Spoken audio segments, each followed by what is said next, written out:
Welcome to Pimpy's Investment Chat, where we keep investment talk simple. And here's your host, Pimpy. What is going on, peeps? Let's get back to Iraq. This man right here has a really super huge challenge going on.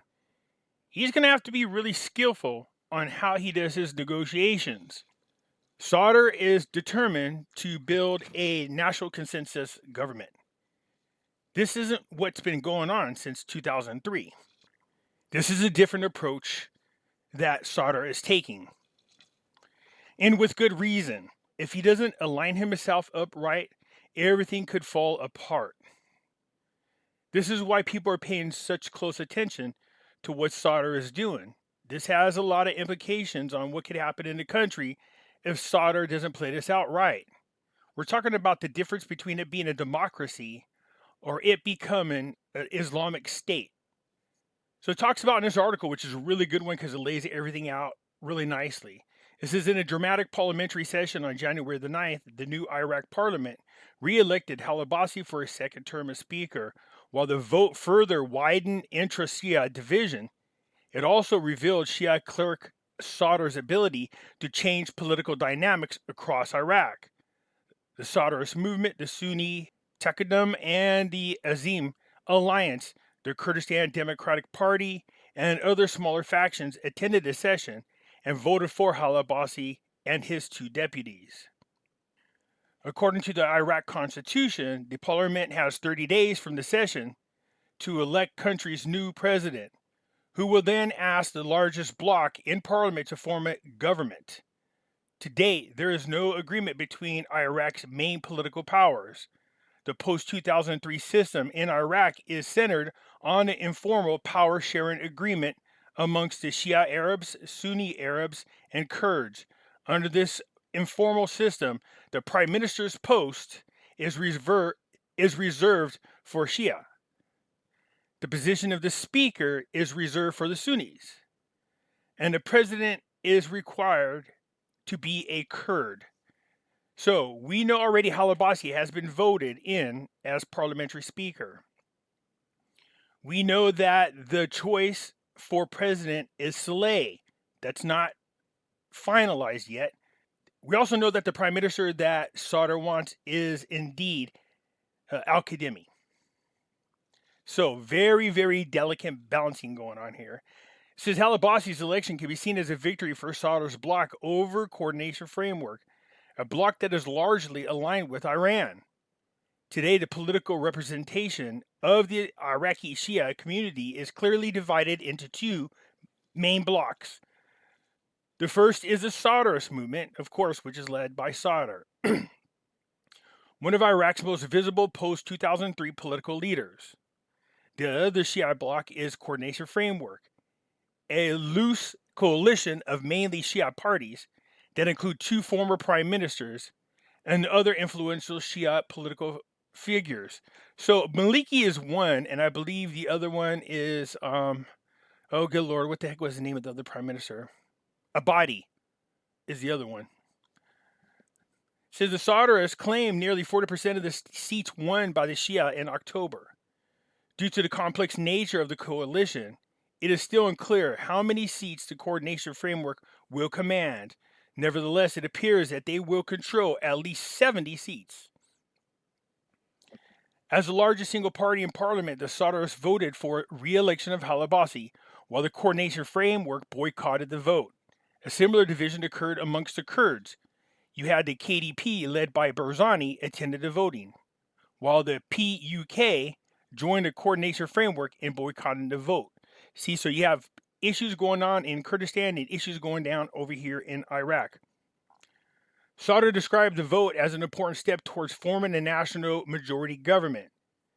Since October 2021 election, the Sadrists have considered either trying to form a national majority government in coalition with the non-Shia parties or settling for the role of Iraqi political opposition. The coordination framework has only proposed one option, forming a consensus government. For Sadr, forming a majority government would mean reaching out to the other major winners within the Sunni and Kurdish communities while excluding other political forces across the spectrum. A majority government can certainly be a responsible and effective government with clear tasks, expectations, and responsibilities. However, the idea is rejected by the coordination framework and every major party besides Sadr's. See, this is why you got to do it. So it can be really tricky. Sadr is serious about forming a majority government, which would challenge the post 2003 status quo in Iraq. At the same time, he knows he has no guaranteed support from the other parties, while the Sunnis and the KDP join Sadr in the vote for speaker. Electing a president and prime minister is much more complex. Any Sadr's national majority government will depend on support of the KDP and the new alliance between Tekadum and Azim, the major political winners amongst Iraq's Kurds and Sunnis. With the seats of another Kurdish party, the political union of Kurdistan, Sadr could also lead a new government.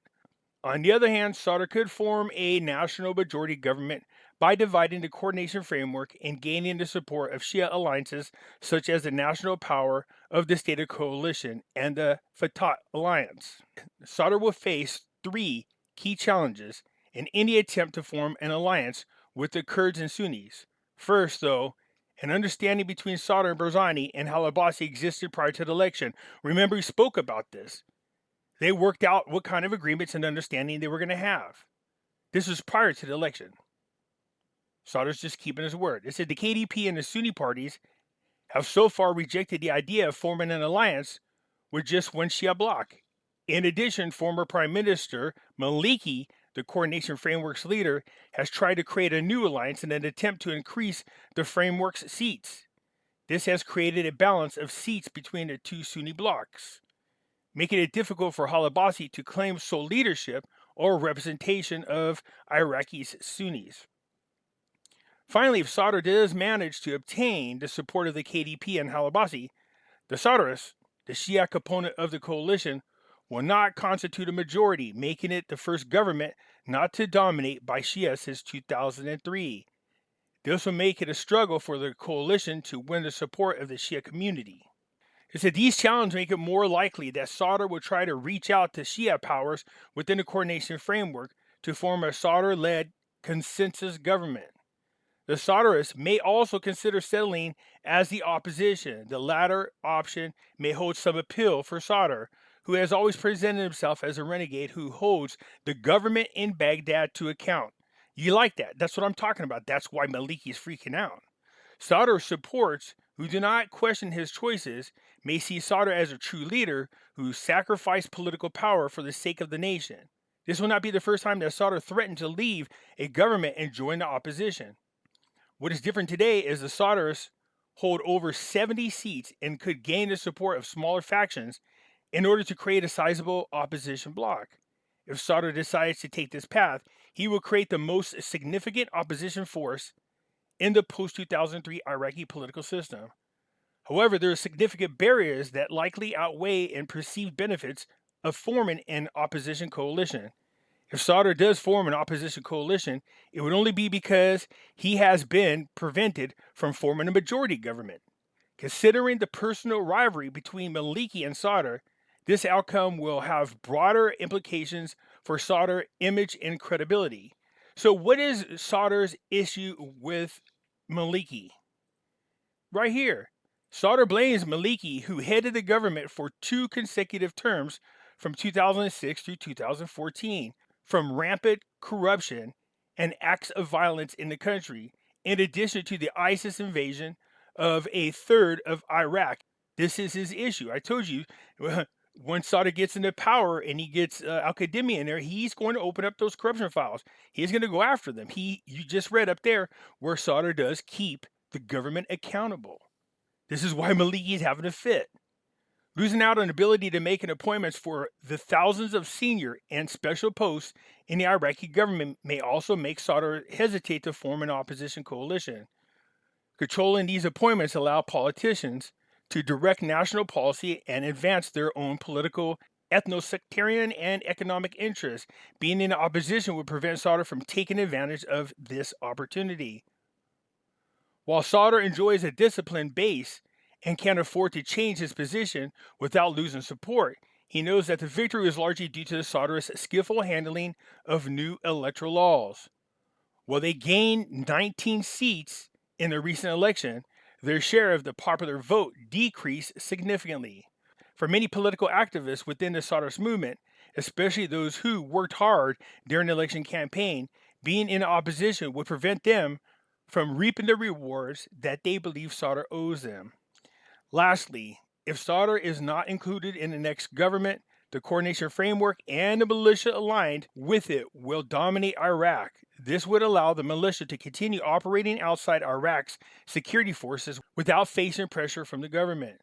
The crackdown on illegally owned weapons that Sadr campaigned on would not be implemented, and Sadr would disappoint the international supporters who saw him as a means to reduce the influence of pro-Iranian armed groups. This would be bad. Remember, these people we're talking about, the coordination framework, are Iranian puppets. If they take control of the country, their goal is to turn it into an Islamic state. This would not be well for the United States. With all this in mind, it is likely that the partial consensus government will be formed. There is nothing new about a consensus government. However, what is new is that it may be the consensus government that advances the political, ideological, and international priorities of Sadr. So this is why it's really important that Sadr gets into power. If the coordination framework gets their way, when we're talking about those individuals that align with Maliki, this is going to be a bad situation because Iran will once again be very influential in what happens over there in Iraq, and we don't want that to happen. God willing, Sadr will be able to form the government that he wants without a lot of obstacles. But there definitely is a lot of stress on this man because he has a goal in mind for where he wants Iraq to be in the future. And it's definitely not an Islamic state, that's for sure. Anyways, that's it for now. You guys hit the thumbs up button. If you're not a subscriber, please do so. Because when you do, it helps out the channel, and I surely do appreciate it. And I'll catch you later. I'm out.